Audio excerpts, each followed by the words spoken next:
नमस्कार विद्यार्थियों, मैं धीरज कुमार गुप्ता, सहायक आचार्य हिंदी, राजकीय महाविद्यालय कामा। आप सभी का हिंदी की ऑनलाइन शिक्षण कक्षाओं में स्वागत करता हूं। हम अध्ययन कर रहे हैं श्री गोविंद वल्लभ पंत द्वारा रचित एकांकी विषकन्या, जिसमें हमने देखा अपराजिता और चंद्र विजय दोनों आपसी वार्तालाप करते हैं। अपराजिता सन्निपात भेरी के बारे में जानकारी प्राप्त करती है। चंद्र विजय कहता है, मैं ही उसकी आज्ञा का जनक हूँ, इसलिए मैं उसके बंधन से मुक्त भी हूँ, तुम विश्राम करो।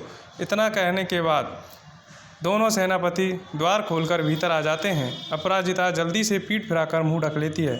सेनापति, महाराज, शत्रु ने आक्रमण कर दिया है, किंतु शंकित होकर शैया की ओर देखते हैं। चंद्र विजय कहता है, तुम बिना आज्ञा मेरे कक्ष में कैसे आ गए? सेनापति, राष्ट्रीय संकट के समय शिष्टाचार भूल जाते हैं, ऐसा कहना तुम्हारी अशिष्टता की पराकाष्ठा है। चंद्र विजय कहता है। सेनापति, क्षत्रियत्व की पुकार के लिए, मर्यादा के मान के लिए, राष्ट्र धर्म की रक्षा के लिए, कर्तव्य के ऐसे वीण आंच के समय आप ये क्या कह रहे हैं? क्या कह रहा हूँ? कर रहे हैं रक्त के क्षेत्र में रंग की कीड़ा, युद्ध के मैदान में प्रेम की लीला, मृत्यु के प्रांगण में मनमत की पूजा। क्या शरों की बौछार में आपने यह फूलों की सैया नहीं बिछाई? क्या बकते हो?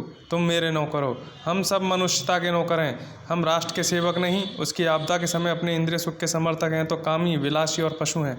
मानवता के नाम पर कलंक है। धरती माता के भार हैं। हमारी वीरता, हमारा ढोंग, हमारा युद्ध, हमारा स्वार्थ, हमारी विजय दूसरों के सर्वस्व का हरण है। राजन, ऐसा ही है, इसलिए तो कोई उत्तर नहीं दे सकते। राजा यानी चंद्र विजय अपराध बोध से ग्रसित होकर नीचे मस्तक झुका लेता है। क्या अपराध हो गया?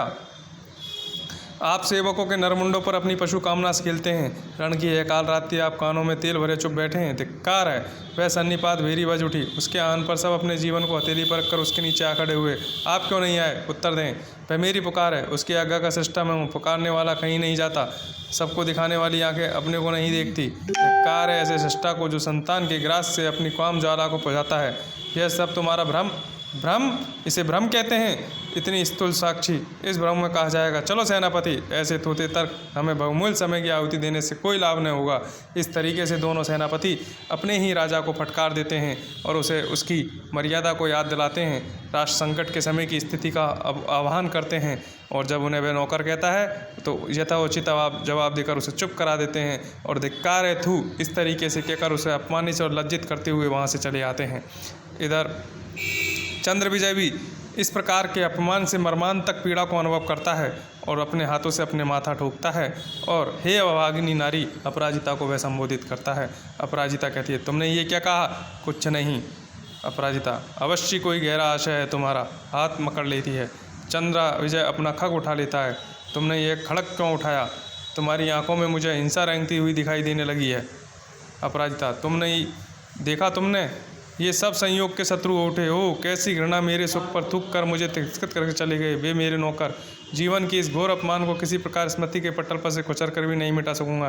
कैसे उनका मुंह बंद हो? क्या सचमुच मैं कामी और कापुरुष? नहीं, ऐसा नहीं। मैं कामी नहीं, मैं कापुरुष नहीं। मैं आवश्यकता पड़ने पर अपनी प्रियतम वस्तु की बलि दे सकता हूँ। अपराजिता कहती है, ये क्या कहा रहे हो तुम? चंद्र विजय, तुम वीराग ना हो, तुम्हें कदापि अपने स्वर्ग के मार्ग की बाधा बनाना शोभा नहीं देता। तुम्हें उसका उत्साह बढ़ाने में सर्वस्व देने के लिए तैयार रहना चाहिए। प्रियतम प्राण, हाँ, प्रेम अमरत्व है। नहीं, वह मेरी ही ध्वनि है, मुझे भी उसमें बंधना होगा। ठहरो ना, मुझे भी चलने दो अपने। तुमने कहा था नहीं। उसके पेट में खड़क भोंक देता है। इस तरीके से चंद्र विजय अपनी सबसे प्रियतम वस्तु अपराजिता के पेट में तलवार को घुसा देता है और उसे मार देता है। अपराजिता, ओ पापी, ओ हत्यारे, इस तरीके के संवाद बोलती है।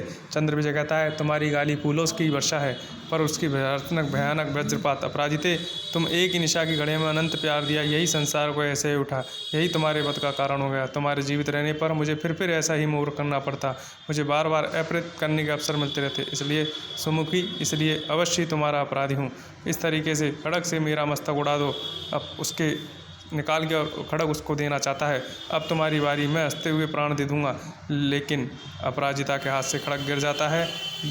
परंतु अचानक देखता है कि उसकी कचकी में एक ताड़पत्र जिसमें कुछ लिखा है पढ़ता है। योजना सफल हो गई, अर्थात अपराजिता ने शत्रु पक्ष को ये संदेश भेजने के लिए तैयार थी। वो योजना सफल हो गई। मैंने चंद्रविजय को अपने जाल में फंसा लिया। 1-2 घंटे में इसे समाप्त ही कर डालूंगी। दुर्ग के गुप्त द्वार पर 3 बार भीषण बजाना ये संकेत था, मैं उसे खोल दूंगी। तुम्हारी विषकन्या। विषकन्या? विषकन्या! इस तरीके से अपराजिता के प्राण त्याग देती है। अपराजिता तो चल बसती है।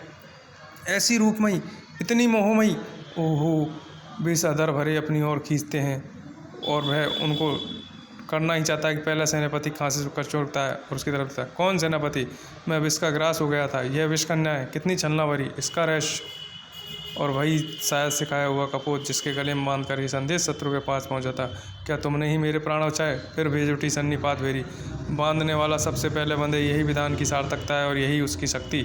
इस तरीके से तलवार संभालता है, कवच उठाता है, पहनते हुए बाहर दौड़ता है। दोनों सेनापति महाराज चंद्रविजय की जय इस तरीके से करते हुए वहाँ पहुँच जाते हैं। इस तरीके से हमने देखा कि दोनों सेनापतियों ने अपने राष्ट्र और सम्मान और मान की मर्यादा के लिए राजा को भी फटकार दिया, उसे अपनी गलती का एहसास कराया और उस गलती के एहसास के फलस्वरूप ही राजा उस षड्यंत्र से बाहर निकल पाया। चाहे वह षड्यंत्र अभी तक उसकी समझ में न आया था, वह उससे अनजान था, लेकिन जैसे ही उसने अपराजिता के पेट में खड़क को घुसे डाला था और वापस उसे निकाला था, उसकी गंचकी में जब उसने वो ताड़पत्र देखा, उससे उसको सारी चीज़ का भान हुआ। इस तरीके से दोनों सेनापतियों ने बड़ी ही कुशलता के साथ अपने राज्य की रक्षा के लिए अपनी न्यायोचित मर्यादा के साथ अपने राज्य की रक्षा की। आज के लिए इतना ही। शेष कल। धन्यवाद।